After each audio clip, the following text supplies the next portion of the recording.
ఒక దాన్ని ఏమంటారంటే ఆర్ఎస్ఎస్ నుండి వచ్చినటువంటి సంస్థ కాబట్టి కార్యాచరణ ప్రణాళికతో దిగుతుంది. అది వేగ్గా ఏదో ఎమోషనల్గా మాట్లాడేసి అయిపోయింది మమ అనిపించుకునే రకం కాదు.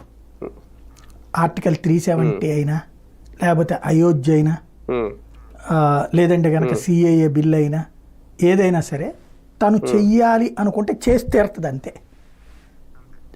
మోడీ శత్రువు కూడా ఒప్పుకుంటాడు. అది మోడీని తిట్టిపోసేవాడు కూడా ఒప్పుకుంటాడు.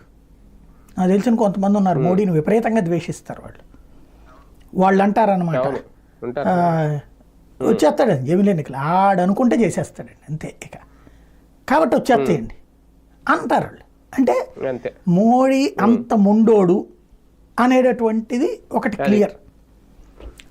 అదే సందర్భంలో జమిలి ఎలక్షన్ని వద్దనేటటువంటి పని చేస్తే ఆత్మహత్య సదృశ్యం ప్రతిపక్షాలకి. ఎందుకని? నేను ముందస్తు ఎన్నికలకి సిద్ధంగా ఉన్నాను రా మగడా, దమ్ముంటే రండి అని చెప్తున్నది. 5 ఏళ్ళు మేము వెయిట్ చేస్తామంటే నీకు చేత కాదని ఒప్పుకున్నట్టు కదా ప్రతిపక్షం. నాకు తెలిసి బిల్లు తెస్తే కాంగ్రెస్ ఒప్పుకోవాలి. ఎందుకు? ముందస్తు ఎన్నికలకు రెడీ కదా బేసిక్గా. ఇంకొకటి తెలివైన వాళ్ళు అయితే కాంగ్రెస్ పార్టీతో పాటుగా అయ్యండి ఏ కూటమి దమ్ముంటే పెట్టు అని ప్రభుత్వం మీద ఒత్తిడి తేవాలి.